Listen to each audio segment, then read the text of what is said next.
then there you are.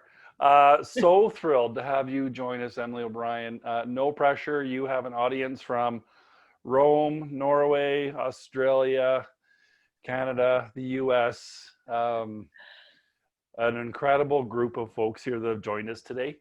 And I feel like you're a dear friend of mine, even though we've never met. But listening to your story and searching your stuff, I just feel so connected and so grateful that you've chosen to share your story and how that translates into this crisis management world, from coming back from behind, being resilient. So many organizations, especially now in the time of COVID, are looking at ways of coming back and coming back better and stronger. So we're super grateful that you've joined us today.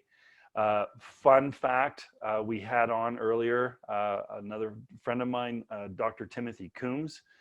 Dr. Coombs was on a podcast talking about crisis communications. He sent me the link to that podcast. You were another guest on that podcast, which is where I heard your story. And now here we all are. And it's just funny how life has a way. Yeah. Right? Just funny. And so, yeah, without further ado, I got to read your thing because you deserve it. Thank you. So for those of us that are tuning in, Miss O'Brien, right, I don't know which way you are, Miss O'Brien right here is an entrepreneur, the founder of Comeback Snacks, which is a specialty popcorn company. Nowhere near as good as this bowl, Emily, but I popped it for you. Thank you. And her company is challenging the status quo. So Emily was actually sentenced to 4-year jail term, stemming from a challenge with addiction. And during that time, you set out, you had the determination to get clean, transform yourself, and make your time served in jail as meaningful as possible. And having fostered an entrepreneurial spirit and career before your sentence, you birthed this idea of Comeback Snacks. Formerly, I loved Cons and Kernels as a name.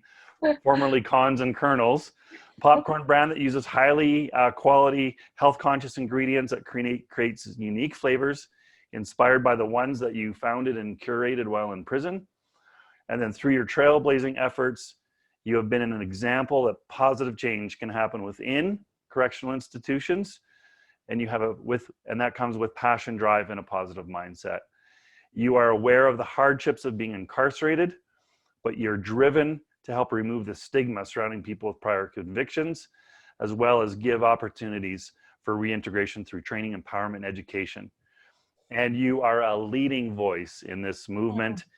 And we know that because you're all over the media, CBC, CTV, Vice, Global, and you've won some awards like the Business Leadership and Entrepreneurship Award, the 2020 YWCA Hamilton Women of Distinction Awards. And if that's not enough, you're a presenter at Virtually Crisis Conference with a worldwide audience. And so we're thrilled to be here. We're thrilled to be here. We're thrilled to have you here. So thank you so much. Yeah, without any more babble, it's over to you to share your story, and I'm going to eat some mediocre microwave popcorn.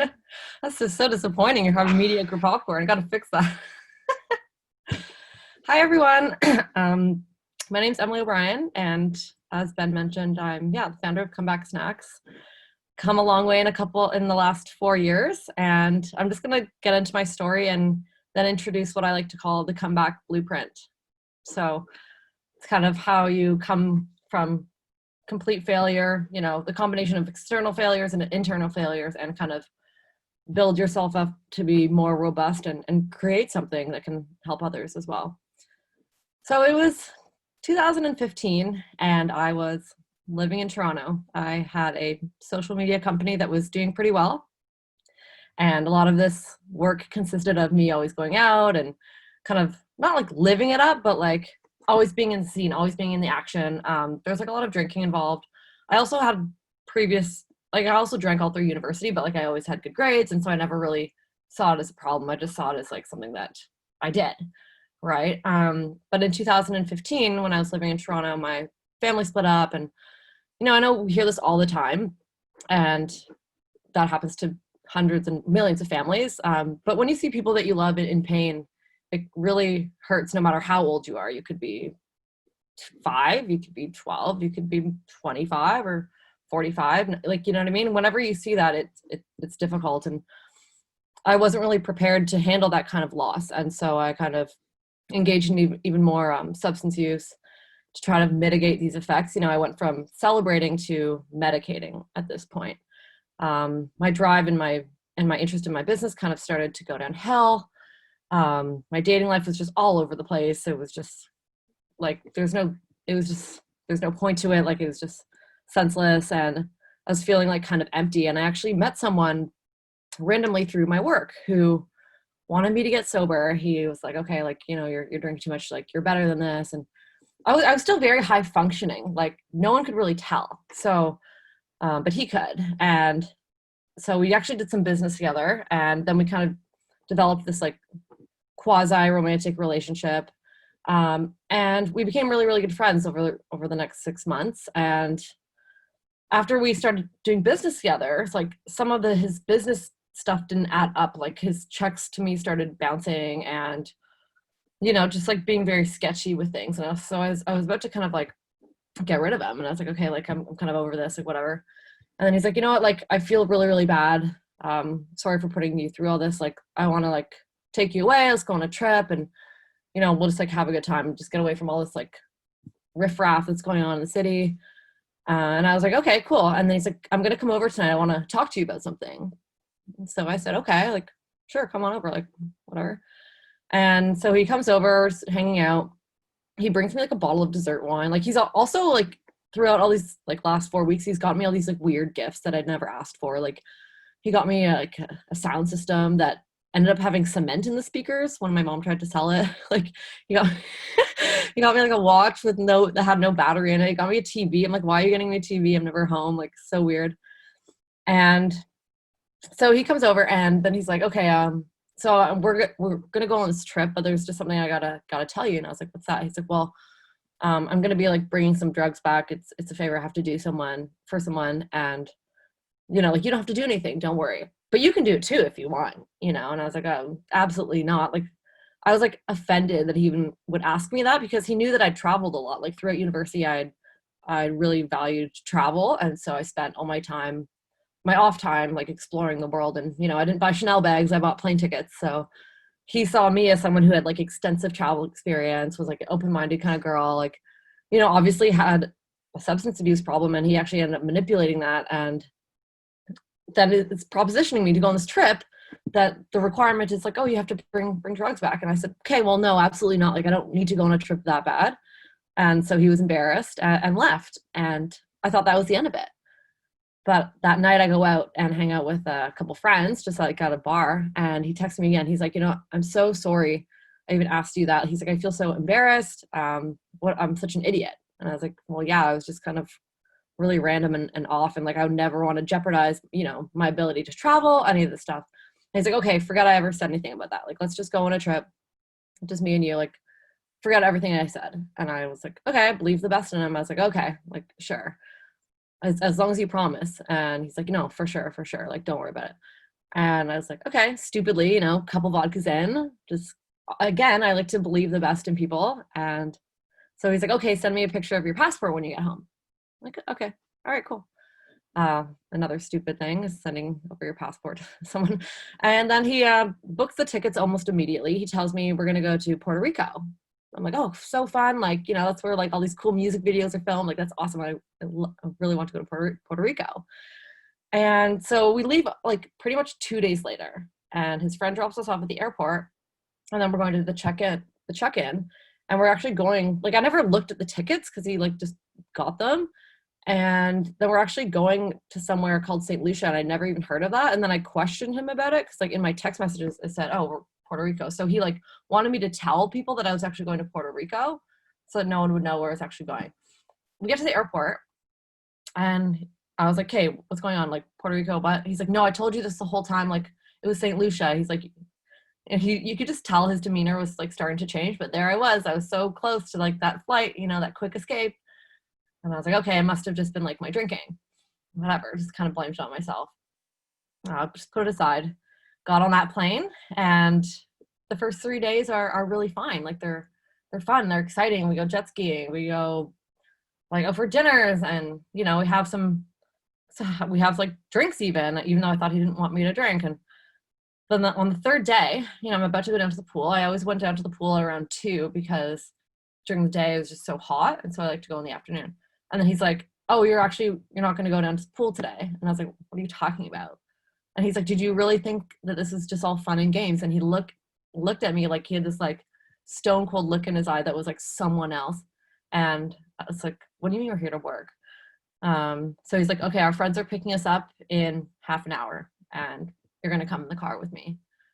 And I thought maybe like, okay, maybe I'm just going to go along for the ride. Like maybe he doesn't want me alone on this resort knowing that there's something else going on. Like, I don't know. So I'm just like, okay, I don't know what's happening yet. Get in the car. I'm not really looking at my surroundings because like, I think I was trying to like black out what was going on, but get in this car and we go to this house. And this house, it looks like a motel, like a very like, or actually more like a bed and breakfast. And you go inside the door and then there's like a bunch of people in there and there's just bricks and bricks and bricks of like drugs in the walls. So I was like, I felt like I was actually in a movie. I was like, okay, this is like a joke. And again, I didn't think it was that big of a deal. Like I did, but like I didn't think that I was actually going to have to play an active role.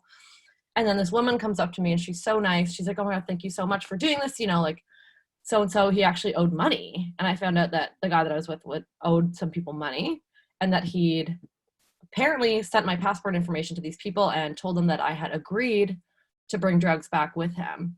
And so I was pretty confused, but he looked at me and he's like, just do it.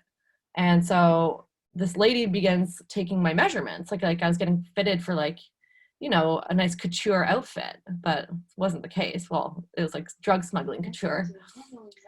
And so she takes my measurements and then she actually ends up making me, like not that day, but she ends up making me like a customized set of like underwear.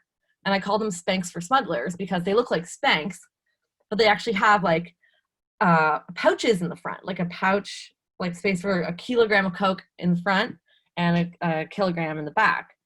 And that's apparently what I'm going to be wearing and what he's going to be wearing. But we're not smuggling the drugs that day. We're actually going to be meeting up again with these people on the Friday and heading out from there. So, you know, again, I'm like, okay, I think I'm going to be able to get out of this. Like, and we go back to the hotel and I'm just like, I'm furious, but I'm also like scared. And I also think, okay, I'm not actually I can weasel my way out of this somehow. He didn't want me on my computer. He didn't want me out of his sight. So I just honestly got blackout drunk for the next 2 days just to try to make it like go by. I even went to like karaoke with him, like wasted, because I was just like trying to find something to like calm myself. And so on the final day, like I told him, I was like, listen, I'm a terrible, terrible liar. Like I've never done this in my life. Like I am going to fail. And he's like, don't worry, I've done this before. Like, you'll be fine. Like, oh, and if anything happens, like, don't worry, like I'll handle it. And I'm like, what do you mean if anything happens? You know what I mean? And then he also told me that people at that St. Lucia airport knew what was going on. Whether that was true or not, I don't know. But he just would tell me things to kind of calm me down. Eventually, I was just freaking out so much that he told me, okay, when we get to Pearson and we're flying from St. Lucia to Pearson, you can take the drugs off you and put them in the backpack that you have and give me the backpack and I'll take it through customs. Because I was like, I can't lie to like a border agent's face like this. I won't be able to do it. Absolutely not. And so that was one thing that he told me. I was like, okay, at least like I'll just get home. And that was my top priority, was honestly just getting home safely. Like I didn't want to play hardball. I didn't like know this world at all, but I just knew that it was really, really dangerous. And these people knew pretty much everything about me because they had access to my passport. And so just taking the safe way out, I guess I just, you know, met up with these people on the Friday. They strapped us up with these drugs and he had them too. Got on that flight and landed at Pearson. And as we land, you know, I'm about to go to the bathroom to take out these drugs. So I was like, oh my God, just get these freaking drugs off me. Like, he looks at me, he turns around, he's like, oh, it's too late now. And I was like, okay. I was like, my loyalty to him ended there, but my loyalty to and my safety and my family's safety did not end there. So I just wanted to like try my best to complete the task as best I could, because I knew that if I blatantly sabotaged this operation, like it was not going to look good for me, because then he could just be like, oh, Emily like ruined it or whatever, and then it would be my fault. So I was like, okay, I guess I'm going through border security with narcotics on my body. And like I've never done that before in my life. And even though my family, like after I got arrested, my family like thought I had in the past because I traveled so much. And I was like, no, Mom, I swear to God, like I've honestly never done this. Like I can't. And so we get pulled into secondary, pretty much immediately, because my body language is just radiating signs of discomfort and stress. I'm staring at the floor, like I'm looking around me at the same time.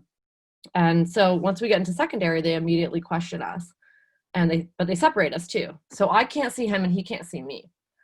And I've been given absolutely no training as to who am I that day.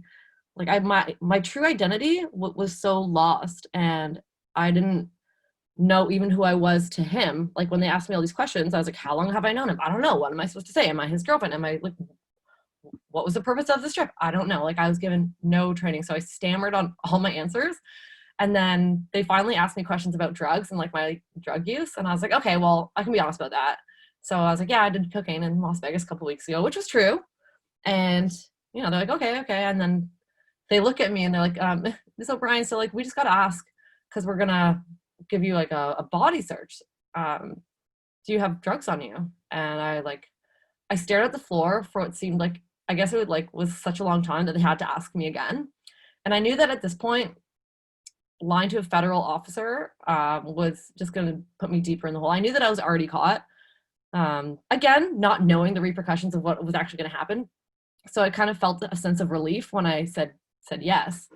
But it felt so good just like telling the truth. And, I got arrested and put in a holding cell.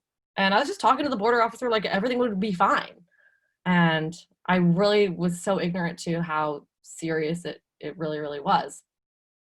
And so, now I'm going to the local jail for the weekend, and my parents, they have to come home from the cottage to get me out of jail. And I still think it's all going to blow over. I'm like, okay, let me just explain, I never read about this stuff. I didn't premeditate this. I knew nothing. And so I find out once I get bailed out, and my bail was set at $50,000. And now I have to go live with my parents. Well, my mom, actually, because my parents had been separated.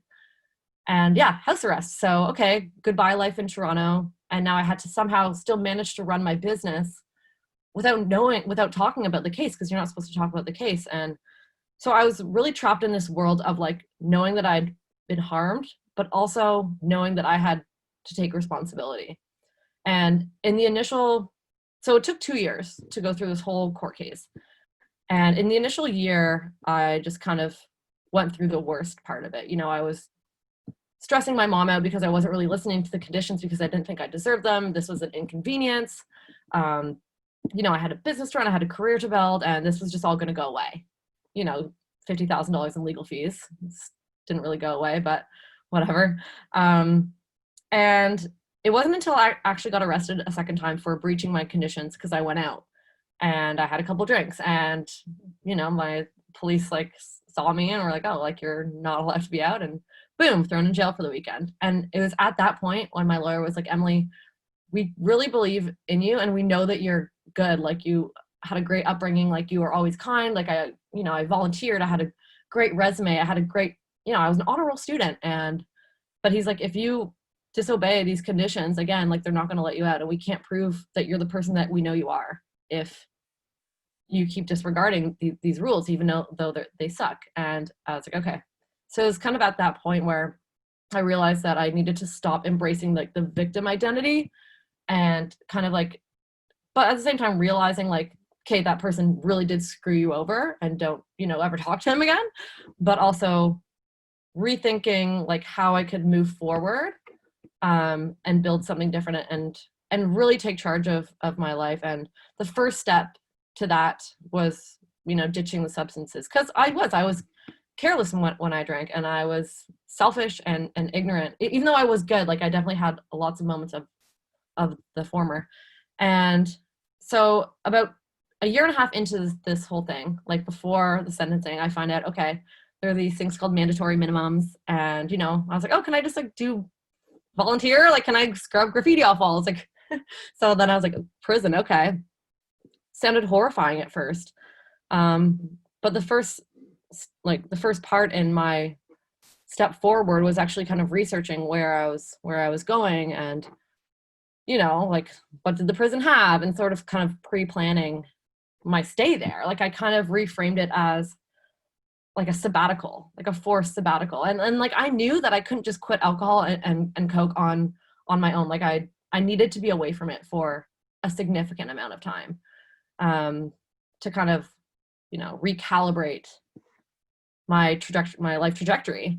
And so I saw it as like a kind of like a free rehab. Well, not free, because my legal fees were $50,000, but I was like, okay, this is going to be a time for me to like do something. And I didn't know what it was going to be. I began to reflect on all my past accomplishments. I reflected on the tremendous support that I had from my family. I looked at like the business that I had built prior to that and saw how like well it had done. And I knew that I was inherently good. I had just taken shortcuts in a time of struggle and kind of an internal pandemic, let's say, to kind of try to solve things, and it didn't work. And that's where my faults were. And so, okay, I'm going to go to prison. January 16th, 2018, which was my mom's birthday. Happy birthday, Mom. And off I go into the courtroom. So we knew for about maybe 2 months 2 months prior to that, we found out like how long I was going for. And I was sentenced to 4 years. And at first this sounds like super scary, but prior to that, I prepared. I was like, okay, like what is the parole system like? And I began to talk to people that had been through the system, and I began to like research articles and like success stories of like people that had been to prison and done very tremendous things for themselves and for the world that they live in. And so I knew that I could do something similar, but I didn't know what that was going to be. And so I wasn't scared to go to prison. I was actually excited, because I knew that if I can go to prison for that, like, there's people in there that are just like me. And I wasn't going in there to try to prove anything except to myself and to my family. And I wasn't going to get into any trouble there, because like, I don't really start fights. I'm not like confrontational.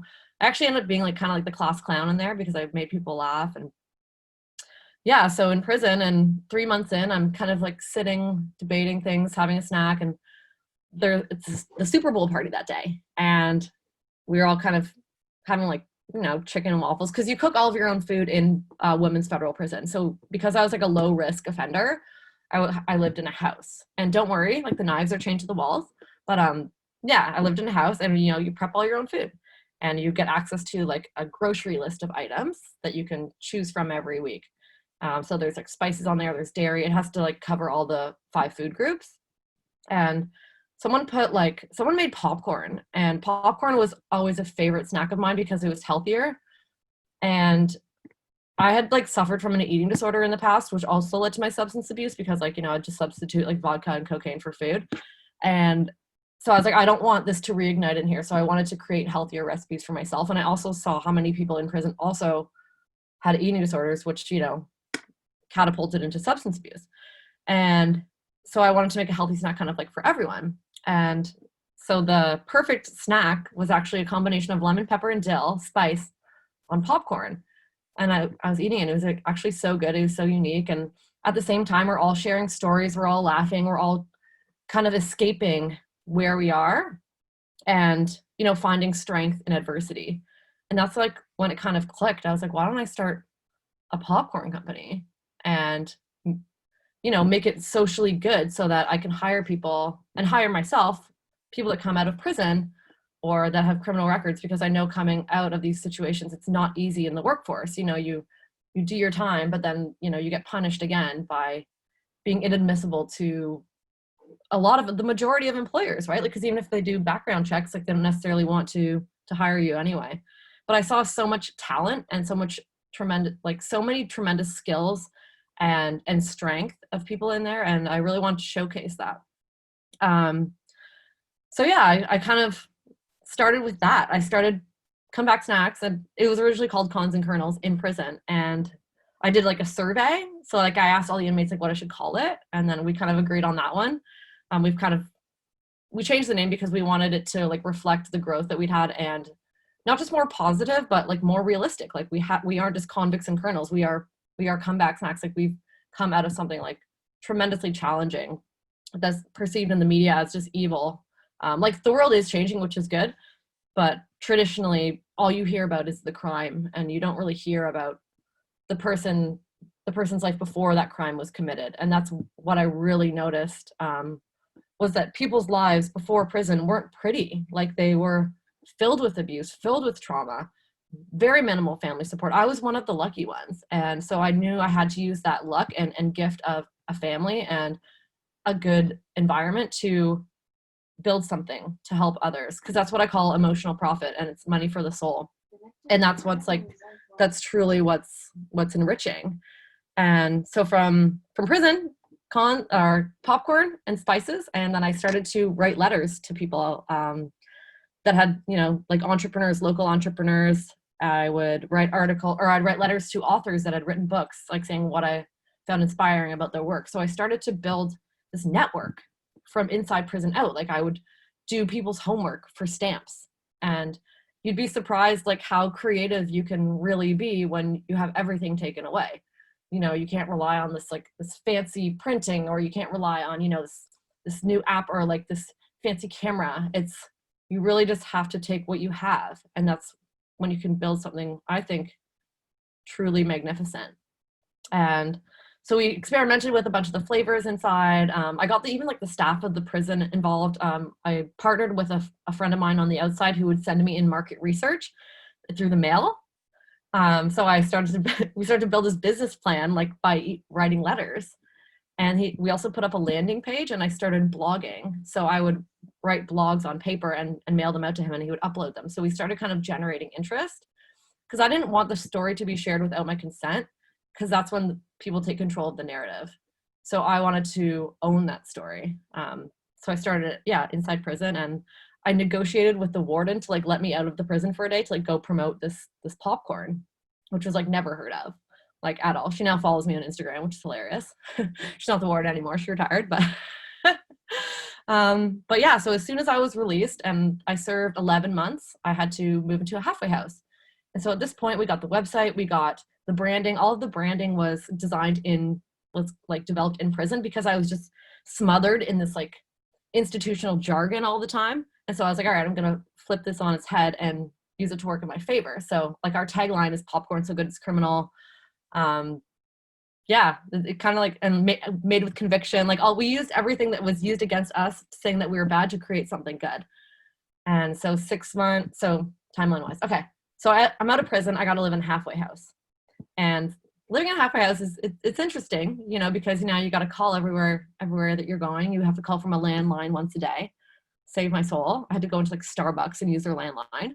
It's if you don't find a landline before a certain time, you can get written up. And I actually got written up. I had an incident report because I didn't call from a landline once. So there's all these little weird rules that kind of can be very challenging to restarting your life. They kind of set you back, but that's what it is. And so that's what I had to work with. And so I started out by just sharing my story at schools, by sponsoring mini events. I would make the popcorn in pots in the halfway house, pack it up, seal it with twist ties, and went from there. And I thought about popcorn as something, not just because I liked it, but something that was relatively recession proof. I didn't want to come up with a new product and a newer concept, which is prison reform. So popcorn is something that has been around for a long time. Sure, it's so many people told me, oh, the market's so saturated, you'll never this and that. And I was like, well, there's no popcorn companies that actually do more than popcorn. And so that was where my niche was. And it was also relatively low cost to start, because, popcorn kernels, they're cheap. And so I was the asset to the brand. And so I knew that I had to get out there every day. I started working at the gym so that I could, gyms are also associated with fresh starts. And so I built a network there. And then I actually ended up going full-time into the business about a year ago. I finally went full-time. And yeah, so now we basically ship all over North America. We have a co-packer now, because in the food business, if you want to get into retailers, you can't get into them without having very, very high quality safety standards. And I'm not about to buy $1 million popcorn factory or multi-million popcorn factory. So over the last year and a half, we've been scaling like that. We've done events. I'm building a speaker roster. So other people that are coming out of prison to help share their story. to kind of shift the perspective and shift the perception, because that's when you truly like see changes. If you can like, you know, talk to like business owners, talk to like the institutions, because it's the institutions that are really setting up these barriers. It's not necessarily individual people, it's like institutions. So that's kind of the work that I do now.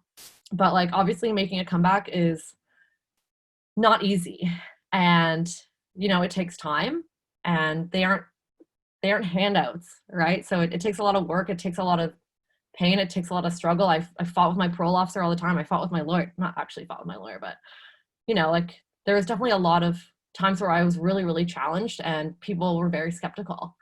So yeah, I'm now going to present my little comeback blueprint. So the first one, I don't have the slides, but like I can send them later, but I kind of just like to talk. I don't know. Just keep talking. You're doing great. Okay. So it's like a comeback acrostic poem. And so each letter, I'm going to talk about what's involved in that. So the first letter comeback is C. And I can actually type it in, or if you want to, Ben. And that's when you have to commit. You know, I've been working at this since the day I thought of it in prison, and, you know, going against everything that I was told I like wouldn't work. Right. And so, you know, that requires waking up early. It requires staying up late. It requires a lot of repetition. And this is like something that a lot of people struggle with. Like they want things to come to them like so quick and easy, because that's the world we live in. We're used to this instant gratification, right? But it just does not work like that. Second one is ownership. You have to own your transgressions. And sure, in my scenario, there were external factors. 100% there were. But that doesn't mean that I was innocent. Like I could have asked for help sooner. But even though I was still shy, I didn't want to admit that I was weak. And now I see, you know, now I see sadness as something that's actually can be empowering if you just welcome it. Like I'm not afraid to be sad anymore, because that's what we are. But we're so used to like being told that we need to be happy all the time, but that's just not true. So ownership is, you know, it's kind of like pulling out your own teeth, right? But you really got to do it. Moral, like have good morals. Oh, this is M. Yeah, M. Have good morals and display those morals. Like if you are, say you're a kind person, actually be a kind person, you know, live up to your promises, and include others in your growth. Don't just make it kind of like all about you, because that's boring, and you're never going to scale anything like that. Like we thrive when we work collectively. Number 3, educate. Educate others, and also be willing to learn. You know, like listen to people, and no one really likes to listen anymore. But I learned the most just by honestly keeping my mouth shut in prison and just like hearing all these stories. And now I've kind of created a platform where people feel safe sharing their stories. A lot of the time, people coming out of prison, I was lucky because my family supported my story. Well, I was going to do it anyway, but like some families are like, don't you ever bring this up? Like, this is a shame to the family. Like, there's so many like cultural, like, I guess, rules that go like that have to do with crime that, you know, a lot of people are just like, I can never share this about myself. Yeah, so definitely education. Education is a huge part of our brand, whether that's in the form of like digital, you know, animations, or if it's like by talking, or if it's just so many different ways, or even like social media. Like it's always good to help keep people informed of what's going on. Yeah. Number 4 is believe. Believe in yourself and believe in others. And this is something that I knew from the get-go, that I could believe in other people coming out of prison, because I was one. And I'm still technically incarcerated, but I'm just like on parole. And empowering your staff or whoever to believe in themselves, you know, is one of the most crucial things that you can do as a leader, I think. And instead of like micromanaging people and, you know, watching over their shoulder, like what creates loyalty is trust. And so the way that I operate Comeback Snacks is like I let them kind of run the show. I let them boss me around. Like I'm not their boss. Like we don't have that kind of dynamic. Like I hate that name. I hate being called a boss. Like I think it's kind of like obnoxious, to be honest.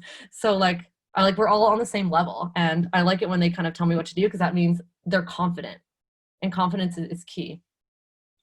A is accountability. Here you go.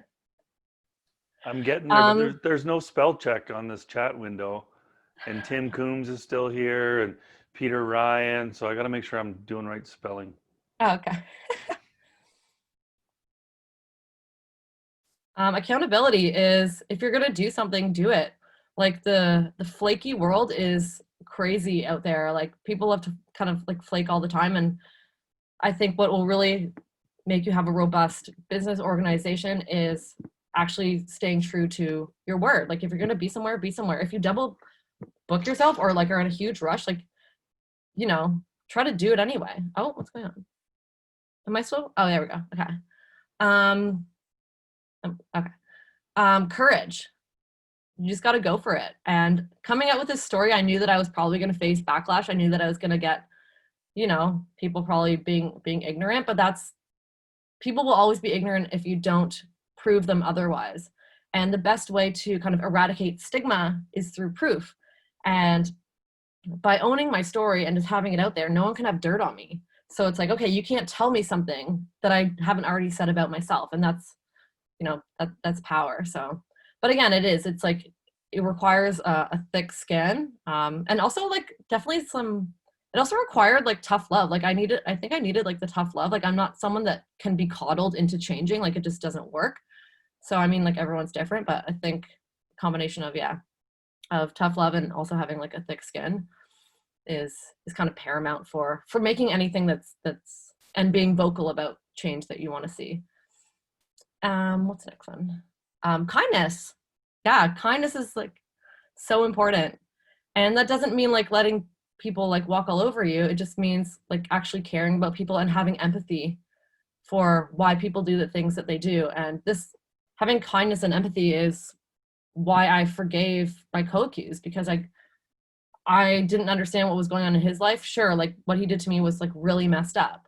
But what I did something under a state of huge uncertainty and panic. And that's exactly like what he did. Doesn't excuse it, but like, it's just like, I can see it as the action and not the person. And when you're able to forgive people for that kind of stuff, it's just like, it's like a breath of like fresh air. It's so good. And that doesn't mean you have to let them back into your life or whatever. It just means like, if you can understand something, it kind of lets you relax a little bit and move forward. And the last thing is sincerity. This also goes back to being true to who you really, really are and being honest with people. Sincerity can be like sometimes constructive criticism, but you need to like just not like inflate things or fluff things up. Like you just have to say things really as they are, and some people are going to like it and some people aren't, but you'll be your best self if you like are actually sincere about what you do, and you'll have the most longevity if you're sincere in what you do. And that's why I know like this is going to be a part of me for like the rest of my life, is because I mean it the second I wake up and the second I go to sleep, and I mean it even in my sleep. So and having that like real feeling it makes you like unstoppable. Like I got to train myself to sleep better, but like I'm better at sleeping now, but still, once you have that, like if you're actually sincere about it, like you can go a really, really long way. So yeah, that's kind of my comeback blueprint. And thanks everyone for listening. And if you have any questions, but yeah, Comeback Snacks was started in a state of uncertainty. It was started when people were going through a very challenging time together, and that's where we are now. So hopefully it can serve as some sense of like inspiration and motivation to kind of use what you have and stop like looking at others as for like to blame others, and just look inside and you will be able to prosper. So I think that almost ties into one of the questions, Emily, and that's, do you see any similarities between the resilience in your story and the need for all of us to be resilient in so many different ways during this whole COVID experience? Because it's challenging us in so many different ways. Yeah. What, that was the question? Yeah, that was. Oh, is it up there? Oh, cool. 100%, and it just goes to show that like the more you work together in a difficult situation, instead of trying to like snitch on each other or rat each other out. You know, snitches get stitches. That's what they say in prison. Like rats get bats. So it's like work collectively. And instead of trying to lash out at other people, and because that's when you'll really be strong, and try to find joy and humor, instead of engaging in, you know, less than ideal whatever conversations or like social media channels. Like there's a lot of like BS out there, and I think we all know there is. And sometimes it's easy to like lash out because again, we're all under stress and it's easy to do that. But if we try to build empathy and try to understand that everyone is going through really difficult times right now, then that's when you can relate instead of separate. You know, and so much of what you've said, like some people, in the spirit of honest and authentic, some people were like, Ben, you're putting this conference together. You've got world leading crisis and communication and emergency management professionals. And then you've got somebody that runs a popcorn company. How does that connect? But so much of what you were just talking about, like even your blueprint, if Dr. Cavello was still on the call, I imagine your commit and ownership and have morals and education and belief all ties in to some very basic fundamentals of crisis and risk management.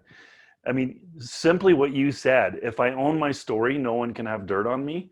Mm-hmm. There was just a conversation that we were having a presentation or two ago about how fast information travels, and that if companies aren't completely open and transparent and taking accountability, that they're setting themselves up for that other conversation to happen. So you say it so well. You own your story. You have to own it, because if you don't, somebody else is going to make it up for you. So I find that like really, I was struggling with the idea of a Super Bowl party in jail. Popping chips. Popping chips. That's awesome. And then you just drive it home, right? You just drive it home bit. So somebody wants to know how. There's a few different ways people can get messages to me. How did you stay present in the moment and not get discouraged about the years of prison ahead? Like, did you meditate? You talked about you did your research, you planned it like a sabbatical, but how did you stay present in the moment and stay focused on, this is what I have to do. This is what the next step, baby steps, right? So how did you stay focused in those moments? I stopped listening to people that had no idea what they were talking about. Like, so many people always want to chime in and offer their expertise or advice, but they were trying to give me advice on something that was like, they weren't even going through. So if you're going to get advice from people, it has to be someone that has like lived experience, like even like difficulties with my father were rampant, because like he tried to tell me everything about the law. And I was like, Dad, like, you don't know anything about the law. He kept trying to tell me like, this was going to happen, this was going to happen. And your lawyer did the best he could. And then meanwhile, I'm talking to other lawyers and like, no, he didn't actually do a good job. You know what I mean? So it's like, he was very set in his ways about that, about his, like, how right he was. And he was also under the impression that I had done tremendous brain damage to myself from all my drug use, and like he had me do like a neuropsych exam, because he thought like, oh, like we're going to use her use of drugs and her brain damage as like a way to get, her sentence lessened. And like I did the neuropsych exam, and I was so pissed off that I even got drunk the night before and did it, and I like passed with flying colors. So I was like, clearly like, just being that like rebellious self, clearly that wasn't the case. So it's like, if you're gonna get advice from people, like make sure it's from the right people, because like other than that, there's just too much noise and people that will try to scare you. So yeah, I think just like cutting people off, or just like not taking little chimes of information from people is definitely important. And then just reading, educating yourself, because reading and knowledge builds so much confidence. So I read 82 books in prison. It was, wow. Yeah. Like I would request them from the library and then just like go through them with like a fine tooth comb. I wrote in like a journal, and also journaling helps, because you can like, maybe you learn something cool that day. Like, I don't know, like I learned how to drive a forklift in prison, like all these like random things that I would have never done. I recorded a song in prison. I joined the music program, and my song was played on CBC radio. So it's like doing these things that you never really normally do, as a way to like heal and also create, is definitely a good way to be present, for sure. I want to make sure you saw one of the comments in the chat box, and it just says manipulation of innocent and vulnerable people is so much more common than anyone would imagine. Mhm. And it was just thank you for having the courage to share your story, and I echo that very much. Oh, no Um, problem.